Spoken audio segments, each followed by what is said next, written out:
பாண்டியர்களோட வரலாறு நம்ம பேசணும்னு சொன்னா கிட்டத்தட்ட அது வந்து ஒரு குறைஞ்ச காலகட்டத்திலே நிற்கும்.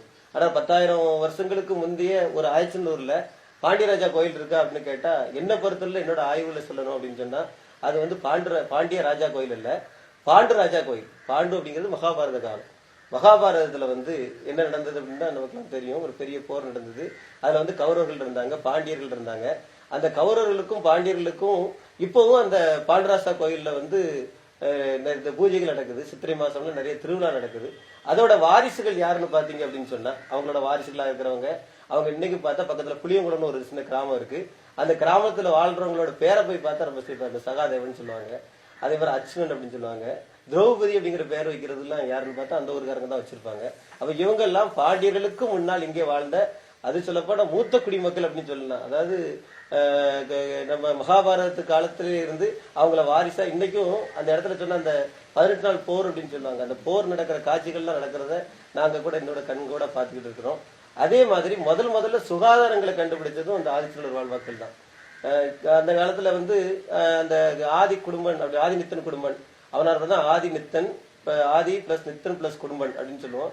அந்த ஆதிநித்தனோட நல்லூர் அதுதான் நம்ம அருவி இன்னைக்கு வந்து ஆதிச்சநல்லூர் ஆயிட்டு அப்படின்னு சொல்லி சொல்றாங்க. அந்த ஆதிநித்தன் குடும்பம் வாழ்ந்த இடம் ஒரு கோட்டை, ஒரு பெரிய கோட்டை இடம் இருந்திருக்கு. அந்த கோட்டையில நிறைய அவங்க மிருகங்கள் வச்சிருக்காங்க. அதாவது மாடுகள் வச்சிருக்காங்க. அந்த மாடுகளுக்கு உரிய பயிர் தொழில் செய்யற இடத்துல பக்கத்துல பெரிய பயிர் தொழில் இருக்குது. அந்த மாடுகளுக்கு வர்ற சாணம் அப்புறம் சிறுநீர் அது வந்து ஏகப்பட்ட, அதாவது இப்ப சொல்றது பார்த்தா நிறைய லிட்டரா நிறைய கிடைக்குமா. ஆனா பக்கத்துல தாமிரவர்ணி ஆறு இருக்கு. அவங்க கலக்கணும் அப்படின்னா அந்த இடத்துல கூட கலந்துருக்கலாம். ஆனா அந்த நேரமும் சுகாதாரமா இருக்கணும் அப்படின்னு சொல்லி அந்த பாண்டராசா கோயிலுக்கு பின்னாலே ஒரு பெரிய கிணறு தோண்டி அந்த கிணறுக்குள்ளே இன்னைக்கு நம்ம மழைநீர் சேகரிப்பு அப்படின்னு சுத்திகரிப்பு அப்படின்லாம் சொல்றோம். அந்த மாதிரி இந்த சிறுநீர்களை பூரா கொண்டு அந்த கிணற்றுக்குள்ள தான் விட்டுருக்காங்க. அந்த கிணற்றுக்குள்ள விட்டு தன்னோட சுற்றுச்சூழலையும் அவங்க காப்பாத்திருக்கிறாங்க. அந்த அளவுக்கு நாகரிகமாகவும் அவங்க வாழ்ந்திருக்கிறாங்க. சுற்றுச்சூழலை காப்பாற்றுற வகையிலும் வாழ்ந்திருக்கிறாங்க. அதே மாதிரி பயிர் தொழில் செய்யறதுலயும் அவங்க வந்து ரொம்ப அன்னைக்கே நவீனமா இருந்திருக்காங்க. 10,000 வருஷத்துக்கு முன்னாலே. அதனாலதான் இரும்பு ஊழிகளை முதல்ல கண்டுபிடிச்சதுக்கு காரணமா இருந்திருக்கிறாங்க.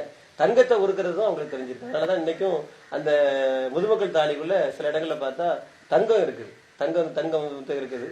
அதுமாதிரி பொன்பட்டயங்கள், இந்த பொன்பட்டயங்கள் அப்படின்னு சொல்றது வந்து பொன்பட்டயம் பார்த்தா வந்து அரச குடும்பத்தை சேர்ந்தவங்க தான் பொன்பட்டையெல்லாம் வைப்பாங்க இறந்தவங்களோட நெத்தியில.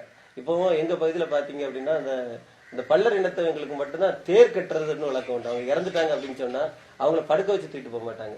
அவங்கள ஒரு பெரிய தேர் கட்டி அந்த தேர்ல அவங்கள உட்கார வச்சு ஒரு ராஜா ஊர்வலம் மாதிரி கொண்டு போவாங்க. அப்ப அந்த பட்டயம் கட்டுற வழக்கம் எல்லாம் அதுல உண்டு.